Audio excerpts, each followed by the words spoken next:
5월 14일 하늘에서 내리는 일용할 양식 하나님의 말씀은 창세기 8장 1절에서 5절까지 말씀입니다. 하나님이 노아와 그와 함께 방주에 있는 모든 들짐승과 가축을 기억하사 하나님이 바람을 땅 위에 불게 하심에 물이 줄어들었고 깊음의 샘과 하늘의 창문이 닫히고 하늘에서 비가 그침에 물이 땅에서 물러가고 점점 물러가서 150일 후에 줄어들고 일곱째 달 곧 그 달 열일의 날에 방주가 아라랏산에 머물렀으며 물이 점점 줄어들어 열째 달 곧 그 달 초하룻 날에 산들의 봉우리가 보였더라.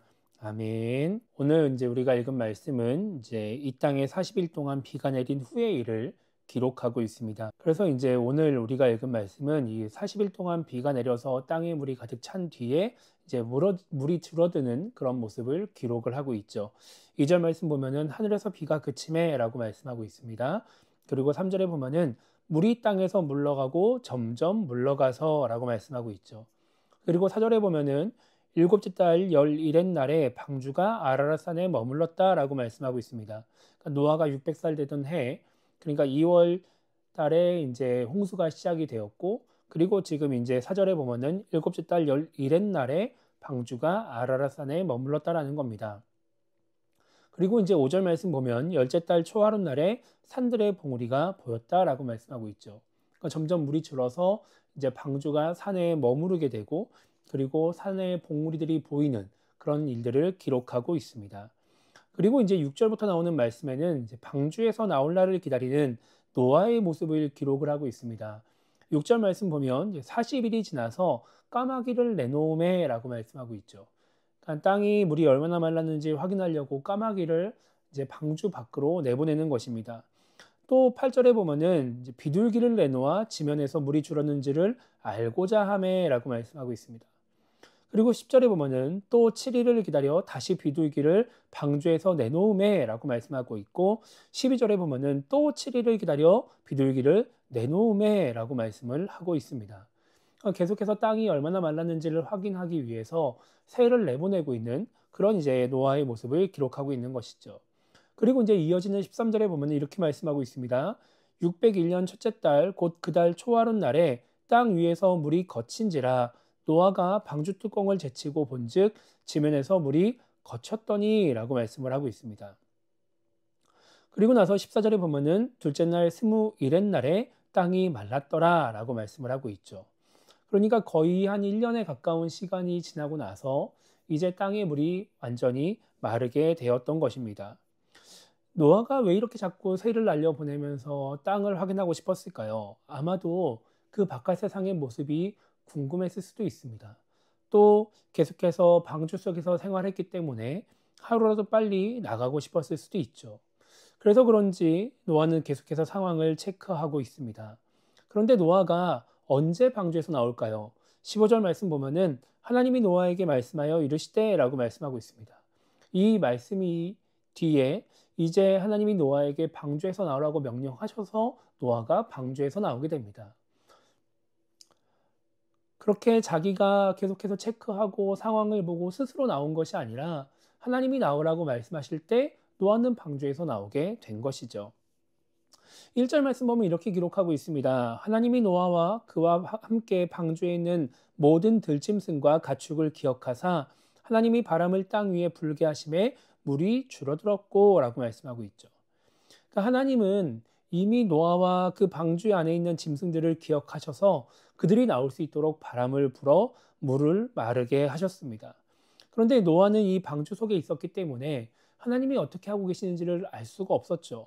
그러니까 노아는 더욱더 그 방주 안에서 이 물이 마르고 방주에서 내릴 날만을 기다렸는지도 모르겠습니다. 우리가 인생을 살다 보면 노아와 같은 모습을 보일 때가 많이 있습니다. 나에게 정말 기도 제목이 있을 때, 또 삶의 어려움이 있을 때, 그래서 정말 하나님의 은혜를 구할 때, 그 은혜가 임할 때를 알지 못하기 때문에 우리는 안절부절할 때가 있고 조급해질 때가 있습니다. 그런 마음은 인간이라면 누구나 가질 수 있는 마음인 것이죠. 그리고 그렇게 인생을 살아가는 우리가 오늘 말씀을 통해서 기억해야 될 것 중에 하나는 내가 아무리 노력을 해도 그때를 앞당기지 못한다라는 것입니다. 노아가 새를 계속해서 날려보냅니다. 일주일에 한 번씩 비둘기를 날려보냅니다.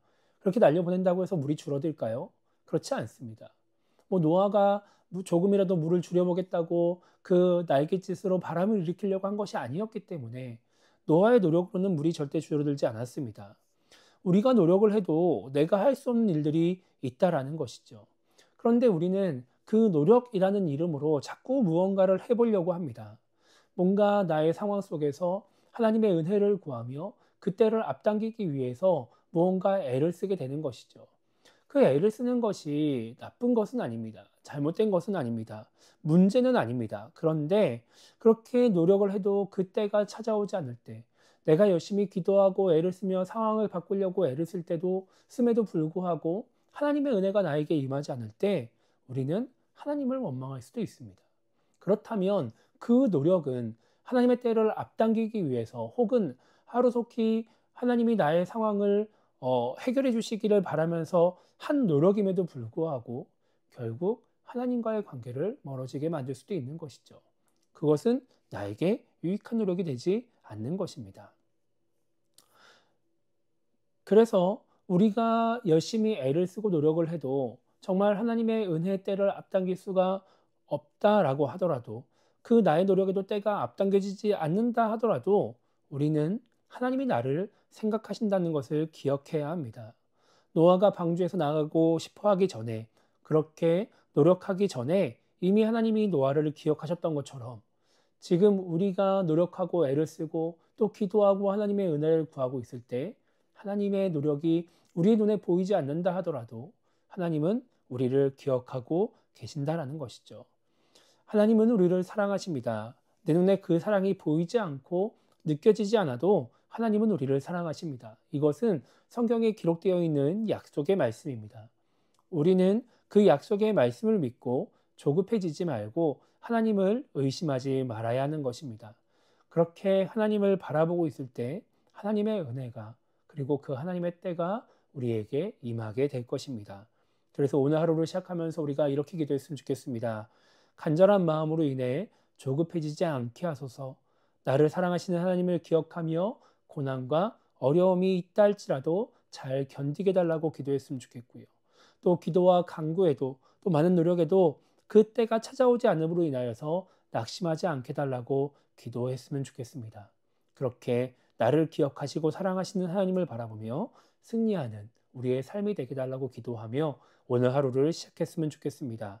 나를 사랑하시는 그 하나님, 나를 기억하시는 그 하나님을 바라보며 오늘도 믿음 가운데 승리하는 우리 모두가 되기를 주님의 이름으로 축복합니다.